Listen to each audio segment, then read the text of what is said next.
அனைவருக்கும் வணக்கம். இந்த வீடியோவில் என்ன பார்க்க போறோம்னா, பணத்தை ஏழைகள் வேகமாக இழக்க காரணம் என்னன்னு சொல்லி தான் பார்க்க போகிறோம்.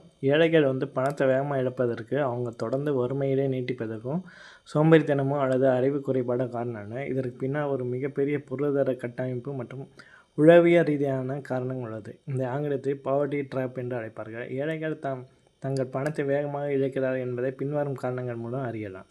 First the cost of being poor.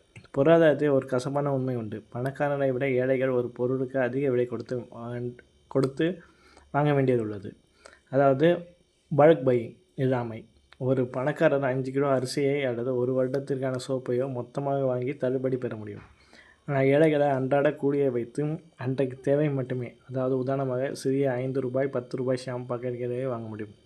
சில்லறையாக வாங்கும்போது ஒட்டுமொத்த விலை பல மடங்கு அதிகமாகிறது. தரமற்ற பொருட்கள். மலிவான காலணிகள், ஆடைகள் அல்லது வீட்டு உபயோகப் பொருட்களை வாங்கும்போது அவை சீக்கிரமே பழுதாகி விடுகின்றன. இதனால் அவர்கள் மீண்டும் மீண்டும் அந்த பொருட்கள் வாங்க வேண்டியது உள்ளது. அப்புறம் அதிக வட்டி மற்றும் கடன் பொறி. அவசர தேவைகளுக்கு ஏழைகளுக்கு வங்கிகள் எளிதாக கடன் தருவதில்லை. இதனால் அவர்கள் கந்து வட்டிக்காரர்களையும் மைக்ரோ ஃபைனான்ஸ் நிறுவனங்களையும் நாட வேண்டியது உள்ளது. மாத வட்டி, வார வட்டி, மீட்டர் வட்டி போன்ற கொடிய வட்டி முறைகளால் அவர்கள் வாங்கும் அசல் தொகையை விட பல மடங்கு தொகையை வட்டியாக செலுத்த வேண்டியது இருக்கிறது. அது மட்டும் இல்லாமல் ஒரு கடனை அடைக்க மற்றொரு கடன் வாங்கும் சுழற்சியில் அவர்கள் பணம் மிக வேகமாக கிடைக்கிறது. அடுத்து மருத்துவ செலவுகள்.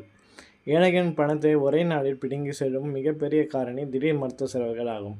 சத்தான உணவு மற்றும் பாதுகாப்பற்ற பணி சூழல் காரணமாக ஏழைகள் எளிதில் நோய்வாய்ப்படுகிறார்கள். அரசு மருத்துவமனைகளில் சில நேரங்களில் தாமதம் ஏற்படுவதால் வேறு வழியின்றி தனியார் மருத்துவமனைக்கு தங்களிடம் சென்று சொற்ப சேமிப்பை இழந்து கடனாளியாக மாறுகிறார்கள். பணத்தை எப்படி பெருக்குவது, எங்கு முதலீடு செய்வது போன்ற நிதி மேலாண்மை அறிவு ஏழைகளுக்கு கிடைப்பதில்லை. பணக்காரர் தங்கள் பணத்தை வேலை செய்ய வைக்கிறார்கள், ஆனால் ஏழைகள் தங்களின் உழைப்பை மட்டுமே நம்பியிருக்கிறார்கள். முறையான வங்கி சேமிப்பு இல்லாததால் உள்ளூர் சீட்டு நிறுவனங்கள் அல்லது ஏமாற்று திட்டங்களில் பணத்தை போட்டு ஏமாந்து விடுகிறார்கள். அடுத்து உளவியல் ரீதியாக என்னென்ன காரணங்கள்னா, வறுமை என்பது மனிதனின் சிந்தனை திறமை கடுமையாக பாதிக்கும் என்று உளவியலாளர்கள் கூறுகின்றனர். அதாவது நாளைக்கு என்ன செய்வது என்ற கவலையே மூளை இயங்குவதால் 5 ஆண்டுகள் அல்லது 10 ஆண்டுகள் கழித்து தரும் பல நீண்ட கால திட்டங்களை பற்றி அவர்களால் யோசிக்க முடிவதில்லை. அடுத்து மன அழுத்த நுகர்வு. தொடர்ச்சியான வறுமை தரும் மன அழுத்தத்தில் இருந்து தப்பிக்க தங்களுக்கு கிடைக்கும் சிறிய தொகையை உடனடியாக மகிழ்வு தரும் விஷயங்களுக்கு, அதாவது மது, சினிமா, தேவையற்ற பொருட்களை செலவழித்து விடுகிறார்கள். அடுத்து சோசியல் ப்ரெஷர். இந்திய சூழலில் ஏழைகள் தங்களின் சமூக அந்தஸ்தை காட்டிக்கொள்ள தங்களின் சக்திக்கு மீறி செலவு செய்கிறார்கள். அதாவது காது குத்து, திருவிழா, வேறு ஏதாவது வீட்டு ஃபங்க்ஷன் போன்ற சுப காரியங்களுக்கும் இறப்பு போன்ற காரியங்களுக்கும் கௌரவத்திற்காக பெரிய அளவில் கடன் வாங்கி செலவு செய்கிறார்கள். இந்த சமூக அழுத்தம் அவர்களை பொருளாதார முதுகெலும்பை உடைத்து விடுகிறது. சுருக்கமாக சொன்னால், பணக்காரர்கள் பணம் என்பது மேலும் ஒரு பணத்தை ஈட்டுவதற்கான ஒரு கருவி.